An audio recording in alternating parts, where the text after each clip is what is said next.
Hello बच्चा लोग, कैसे हैं आप सभी। मैं आशा करता हूं सभी स्वस्थ होंगे और जबरदस्त होंगे। तो प्यारे बच्चों, हमारी आज की क्लास का टॉपिक है असर्टिव सेंटेंस। तो आप सभी का बहुत ज्यादा समय न लेते हुए आज की इस धमाकेदार क्लास को स्टार्ट करते हैं।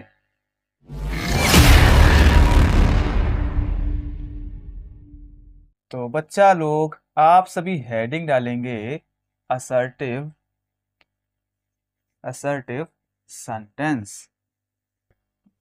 और मेरे प्यारे विद्यार्थियों, असर्टिव सेंटेंस को हिंदी में अपन लोग कहते हैं कथनात्मक वाक्य। अरे क्या कहा जाता है, तो इसको हिंदी में कहा जाता है कथनात्मक वाक्य। और प्यारे बच्चों, असर्टिव सेंटेंस को हम लोग डिक्लेरेटिव सेंटेंस भी कहते हैं। और प्यारे बच्चों, आज की क्लास में हम लोग इसी टॉपिक को बहुत अच्छे तरीके से समझेंगे और चीजों को सीखेंगे। तो प्यारे बच्चों, अगर बात करी जाए असर्टिव सेंटेंस की, या असर्टिव सेंटेंस क्या होते हैं, तो प्यारे बच्चों, असर्टिव सेंटेंस हमारे वे सेंटेंस होते हैं, यानी वे वाक्य होते हैं जो प्यारे बच्चों किसी कार्य के होने या ना होने के बारे में हमको जानकारी देते हैं। मैंने आप सभी से क्या कहा, तो प्यारे बच्चों, मैंने आप सभी को बताया असर्टिव सेंटेंस यानी कथनात्मक वाक्य हमारे वे वाक्य होते हैं जो किसी घटना के या फिर प्यारे बच्चों किसी कार्य के होने या ना होने के बारे में हमको जानकारी देते हैं। कैसे, सभी सामने ध्यान देंगे और समझते रहेंगे। प्यारे बच्चों, यहां पर एक एग्जांपल मैं लिख रहा हूं, Rohan is going to school. अब प्यारे बच्चों, यहां पर एक सेंटेंस लिखा है Rohan is going to school, यानी प्यारे बच्चों रोहन विद्यालय जा रहा है। यहां पर क्या लिखा, Rohan is going to school. और प्यारे बच्चों, जब इस सेंटेंस को हिंदी में ट्रांसलेट करेंगे तो इसकी मीनिंग आएगी रोहन विद्यालय जा रहा है। और प्यारे बच्चों, जैसे ही हमने इस सेंटेंस को पढ़ा तो हमें क्या पता चला कि प्यारे बच्चों इस सेंटेंस में कार्य के होने के बारे में हमको जानकारी प्रदान की जा रही है। और जैसा कि प्यारे बच्चों मैंने अभी आप सभी को बताया कि किसी भी सेंटेंस के माध्यम से अगर किसी कार्य के होने के बारे में प्यारे बच्चों जानकारी हमको दी जाएगी, वो कौन से सेंटेंस होंगे, तो वे हमारे हो जाएंगे असर्टिव सेंटेंस यानी कि कथनात्मक वाक्य। इतना सभी को क्लियर, बहुत ही शानदार। एक एग्जांपल और लेते हैं, सभी सामने ध्यान देंगे। अब इसी को निगेटिव में चेंज कर देंगे। सभी प्यारे बच्चों सामने ध्यान देते रहना और समझते रहना। Rohan is not going to school.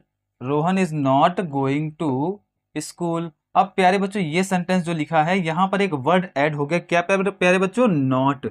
अब प्यारे बच्चों, अगर इसका अब हिंदी मीनिंग निकालें तो क्या होगा, तो प्यारे बच्चों इसका हिंदी मीनिंग होगा रोहन विद्यालय नहीं जा रहा है। प्यारे बच्चों क्या होगा, रोहन विद्यालय नहीं जा रहा है। और प्यारे बच्चों, अगर दोनों ही सेंटेंसेस को हम लोग देखें तो ये दोनों सेंटेंस अपने आप में कौन से होंगे, तो प्यारे बच्चे हो जाएंगे असर्टिव सेंटेंस। अरे क्यों हो जाएगा, क्योंकि मैंने अभी आप सभी को बताया असर्टिव सेंटेंस यानी कथनात्मक वाक्य हमारे वे वाक्य होते हैं जो किसी कार्य के या प्यारे बच्चों किसी घटना के होने के बारे में या फिर ना होने के बारे में हमको जानकारी प्रदान करते हैं। आई होप आप सभी को इसकी डेफिनेशन बहुत अच्छे तरीके से समझ में आ गई होगी। और प्यारे बच्चों, अगर आप इससे रिलेटेड डेफिनेशन नोट करना चाहते हैं तो सामने स्क्रीन पर से आप लोग नोट कर सकते हैं। वीडियो को फटाफट लाइक करिए, हम लोग आगे चलते हैं। अब प्यारे बच्चों, हम लोग पढ़ेंगे जो हमारे असर्टिव सेंटेंस होते हैं इसके कितने काइंड होते हैं। तो प्यारे बच्चा सभी सामने ध्यान देते रहना और मुस्कुराते हुए भैया सभी लोग समझते रहना, और फटाफट से हमारे चैनल को सब्सक्राइब भी कर लीजिए। तो प्यारे बच्चों, अगर बात करी जाए असर्टिव सेंटेंस के काइंड की, तो प्यारे बच्चों असर्टिव सेंटेंस जो होते हैं वो मुख्यतः दो प्रकार के होते हैं। कौन कौन से होते हैं, तो सभी सामने ध्यान देंगे। तो प्यारे बच्चों, इसका पहला टाइप होता है अफर्मेटिव सेंटेंस।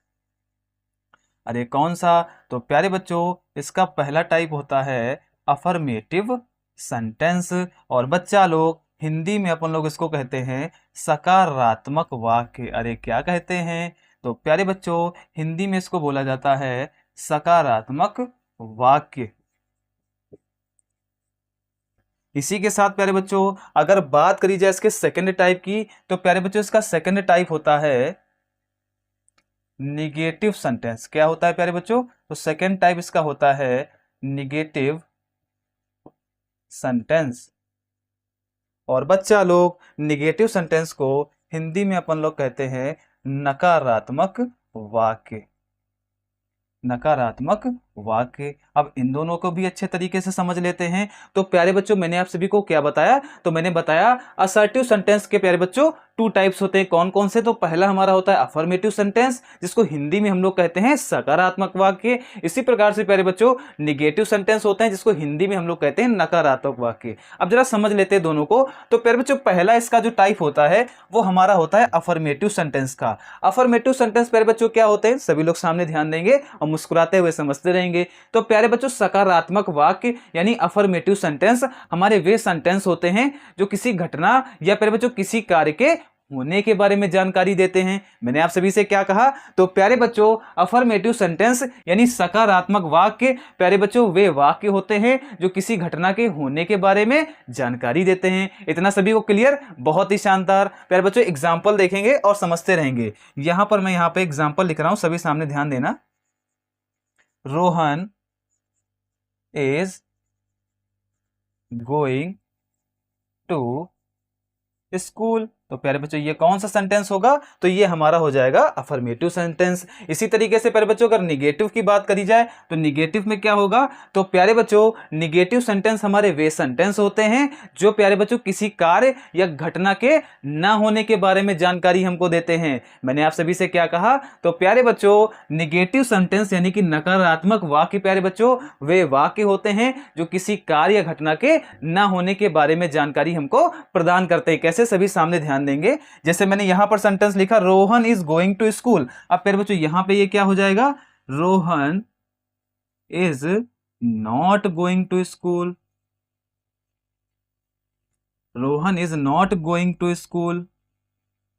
और प्यारे बच्चों अगर आपको कहीं पर ये नॉट दिखाई दे जाए तो प्यारे बच्चों आप समझ जाना वो कौन सा सेंटेंस है। तो प्यारे बच्चों वो हमारा हो जाएगा निगेटिव सेंटेंस यानी कि नकारात्मक वाक्य। इतना क्लियर? बहुत ही शानदार। कुछ एग्जांपल और लिखेंगे, सभी सामने ध्यान देते रहना। यहां पर प्यारे बच्चों लिखा है ही इज इल। अब प्यारे बच्चों यहां पर एक सेंटेंस लिखा ही इज इल यानी वह बीमार है। और प्यारे बच्चों अगर इसी का निगेटिव बनाएंगे तो क्या लिखेंगे? He is not ill. He is not ill. तो प्यारे बच्चों ये सेंटेंस हमारा कौन सा होगा? तो प्यारे बच्चों ये हमारा हो जाएगा नकारात्मक वाक्य यानी कि निगेटिव सेंटेंस। एक एग्जांपल और लेंगे, सभी सामने ध्यान देते रहना और अच्छे तरीके से चीजों को समझते रहना। Birds are flying. Birds are flying in the sky. यानी प्यारे बच्चों पक्षी आकाश में उड़ रहे हैं। इसी का प्यारे बच्चों अगर निगेटिव बनाएंगे तो क्या हो जाएगा? तो प्यारे बच्चों इसका हो जाएगा birds are not flying in the sky. तो प्यारे बच्चों ये हमारा कौन सा हो गया? तो प्यारे बच्चों ये हमारा हो गया निगेटिव सेंटेंस। एक बार प्यारे बच्चों सारी चीजों को रिवाइज कर लेते हैं। प्यारे बच्चों असर्टिव सेंटेंस को हमने स्टार्ट किया। असर्टिव सेंटेंस के प्यारे बच्चों मैंने उसमें क्या बताया कि प्यारे बच्चों असर्टिव सेंटेंस यानी कथनात्मक वाक्य वे वाक्य होते हैं जो किसी कार्य या घटना के प्यारे बच्चों होने के बारे में या ना होने के बारे में हमको जानकारी प्रदान करते हैं। इतना सभी को क्लियर? बहुत ही शानदार। फिर प्यारे बच्चों मैंने आप सभी को क्या बताया कि असर्टिव सेंटेंस के प्यारे बच्चों टू टाइप्स होते हैं। कौन कौन से? तो पहला इसका होता है अफर्मेटिव सेंटेंस जिसको हिंदी में हम लोग कहते हैं सकारात्मक वाक्य। उसी प्रकार से प्यारे बच्चों दूसरा होता है निगेटिव सेंटेंस जिसको हिंदी में हम लोग कहते हैं नकारात्मक वाक्य। प्यारे बच्चों असर्टिव सेंटेंस में पहला हमारा आ गया अफर्मेटिव सेंटेंस। तो प्यारे बच्चों अफर्मेटिव सेंटेंस हमारे वे सेंटेंस होते हैं जो किसी कार्य या घटना के प्यारे बच्चों होने के बारे में जानकारी देते हैं। और प्यारे बच्चों इसी तरीके से अगर बात करी जाए निगेटिव सेंटेंस की तो प्यारे बच्चों ये वे वाक्य होते हैं जो किसी कार्य के और घटना के ना होने के बारे में हमको जानकारी देते हैं। इतना सभी को क्लियर? आई होप आप सभी को अफर्मेटिव सेंटेंस, निगेटिव सेंटेंस और प्यारे बच्चों जितनी भी चीजें मैंने आप सभी को बताई वो बहुत अच्छे तरीके से समझ में आ गई होगी। फिर भी प्यारे बच्चों का डाउट रह जाता है तो आप हमसे कमेंट करके पूछ सकते हैं। अगर क्लास अच्छी लगी हो तो क्लास को लाइक करिएगा, फटाफट से वीडियो को शेयर करिएगा। और प्यारे बच्चों आप सभी का इस क्लास को देखने के लिए बहुत बहुत धन्यवाद।